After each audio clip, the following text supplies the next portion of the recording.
Hi, I'm Jenny Kanoki, and this is my Module 1 for EDL 850. A little about me. I graduated from K-State in December of 2014. I am married to my husband, Stephen. He is a third-generation farmer and truck driver. We have a little boy together, Caxton. He is just a little bit over a year and a half old. We live outside of Abbeville, Kansas, which is about 20 miles west of Hutch. That is where my husband grew up and farms with his dad and his grandpa. My husband and I are both very active in our community. We both currently serve on the Abbeville Rodeo Board, and my husband himself serves on two other boards with our church and the township. It may sound cliche, but our life consists of faith, family, farming, and sports.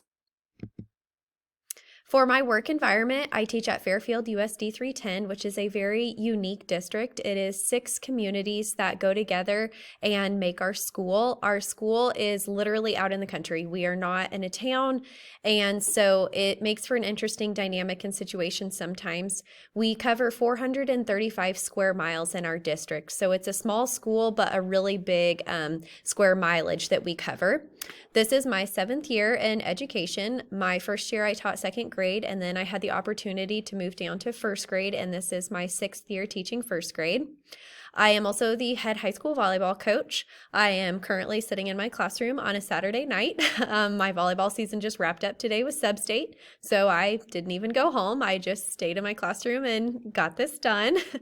I am a member of the building leadership team, and I am also the chairperson for the wellness committee here at the school. So between school and my family, I stay very busy. The levels of government and public education. What kinds of support do public schools receive at each level? The main level that we probably hear the most about and that has the most to do with public education is the local government level.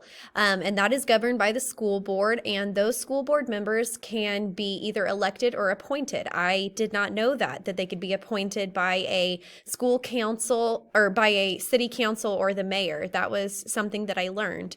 The school board and the local government, they are responsible for providing the school board themselves don't pay, obviously, but they are responsible to work with the superintendent to come up for a little less than 50% of the school's funds. I did not realize that they were responsible for that much. And so how they collect some of those funds is by property taxes on homes and businesses in the school district itself. The state level of governance over public schools, they grant most of the authority to the local government. And so the local school districts, they do have to answer to the state education department as far as the laws and policies go, but they grant most of the authority to each school district to make decisions that, they know their school the best. They're the ones that are there. They live there. They are with the families. They know the funding. They know the SES levels of the students and their families. And so the state can reclaim power if they need to, but they grant most of it to the local departments. On average, the states provide slightly less than half of the school's operating costs. So they provide around a little more than like 50% of the funds. States themselves draw their funds largely from income and sales tax. And don't we all know it when we go to pay for our vehicles and stuff like that? Trust me, being a farm wife, yeah, I get that. The federal governance level, so they contribute about 8%. I got that from the USDE 2017 source, but then I read on some other ones that they can give anywhere up to 10%. So still not much, 8 to 10% from the federal government. The funding usually comes with rules and regulations. So you have to follow these policies, you have to meet these deadlines. There are a lot of things that come with federal government money if you want to keep receiving it. The federal government ensures that no student is denied education due to discrimination. And the 10th Amendment limits what the federal schools can do, just, to kind of checks and balances, make sure that they're not making too many rules and policies that could affect school districts, because what you say if you were to say something goes for all of education across the United States, that's just not always realistic, because if you were to take tiny little Fairfield and say that we should be doing something that the schools in, Chicago or Dallas are doing, that could be, depending on what the rule or the policy is, that could be really unrealistic. We may not have the students or the families to do it, or we may not have the resources to do it. So the federal government's power can be limited, and sometimes within good reason.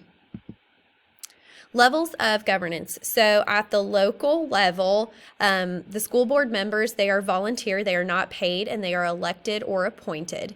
They are to oversee school funds and expenses. They have final approval of the school calendar, professional development. When we do snow days and things like that, our superintendent runs that by our school board and makes those decisions.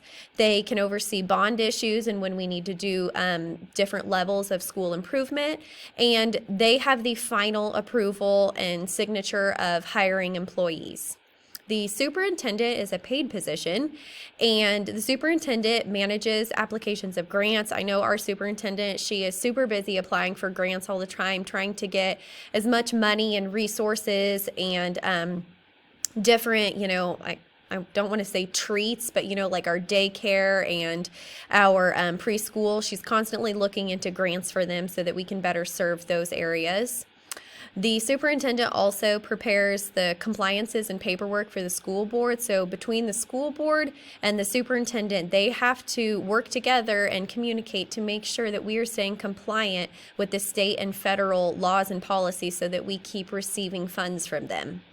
And then the superintendent works with other classified staff to manage and delegate those jobs. I know that we have 2 ladies in our office that work hand in hand with our superintendent and help keep track of all of our finances and paperwork. The state level of governance. So the state, that is the Department of Education, and that is a paid position. For Kansas, our Commissioner of Education is Dr. Randy Watson. And the Department of Education, they oversee the state funding to the schools and ensure that each child is receiving an equitable education and that there is no discrimination happening. The federal government, that is the head and oversees it, is the U.S. Department of Education, and those are paid positions. The head of the Secretary of Education right now is Dr. Miguel Cardona. And he along with the other cabinet members, they oversee government funds to schools through education acts. Through the last 15 years, we've heard a lot of No Child Left Behind, and President Obama kept on going with that, put his own spins on it. Then we had President Trump, and now we're starting to get into President Biden. And each president, it seems, since President Bush, have put their own spins on education and their level of funding and what they want for schools. Who has the most control over the Standard 6? So the first one talks about evaluating, developing, and implementing things through technology, school level governance, operations and systems, things that directly impact students' learning needs. That money is basically decided by the local government, by your school board and your superintendent. They have the most control to decide what they need to do with the funds that they have received that year and how their school and students would best benefit from that. The second one, 6.2, evaluate, develop, and advocate for a data-informed and equitable resourcing plan that supports school and student development. That first, primarily, I thought of the local government because they can push for things like bond issues and resource needs. They can get community support. They can do different things with the funds that they have and push for school improvement. But then also the state government, they need to, when I heard the word advocate, really we need our people like Dr. Randy Watson going to Washington, D.C. and working hand in hand saying this is what Kansas is doing, this is what we need, this is what we are trying to do, and, telling the other states what Kansas's overall mission and vision statements are and, what our plans are. 6.3, reflectively evaluate, communicate, and implement laws, rights, and policies. At first, I thought the federal government because, I heard the words laws, rights, and policies, but then I thought, at each level of governance, local, state, and federal, we have our laws, rights, and policies that each set group of people have created. And so I think that can be all three levels of governance depending on what type of policy or law you're talking about. It may just be a local one that your school board set, or it may be a federal law. How does all of this support the educational success and well-being of each student and adult? So just like a set of stairs, everything, builds together. You have to work together. The local government has to work with the state, and they have to get along and agree. They have to follow the rules and the policies in order to keep getting funding. And then the state has to answer to the federal government. Sorry, I'm just getting over a little bit of a cold. And, then the federal government, in a way, they have to answer back to the local and state governments and keep them happy and listen to them and, what needs do they need? And so it's like a set of stairs. You build together, you can go up, you can go down, but you have to work together to make it happen. So this assignment correlated to the learning outcomes because we had to evaluate and develop ideas. Evaluate was a word that was said over and over again in the course learning outcomes, and we had to evaluate the resources. We had to look at what they were saying. We had to tie them into our assignment. This assignment was really relevant to my learning because prior to this assignment, I didn't know that the federal government only supplied, up to 10% of funding, and that the state government that they supplied, got us up to like about 50% or a little bit higher, and that the rest is up to the local government to come up with.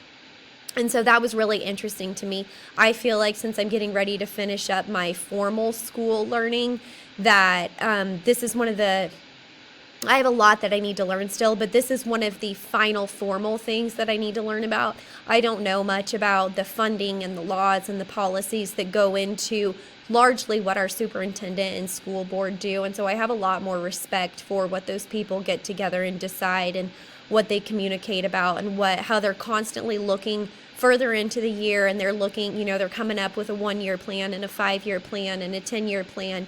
And so I'm hoping to learn more things through this about, what administrators have to be looking at that, a lot of general education teachers and parents and stuff like that, they don't have usually a very good grip on the funding and the laws and the policies that administrators have to be aware of. And so I'm looking forward to deepening my knowledge on that and understanding more of school law. So thank you for listening. Sorry, my voice started to give out, but I look forward to learning from the rest of you.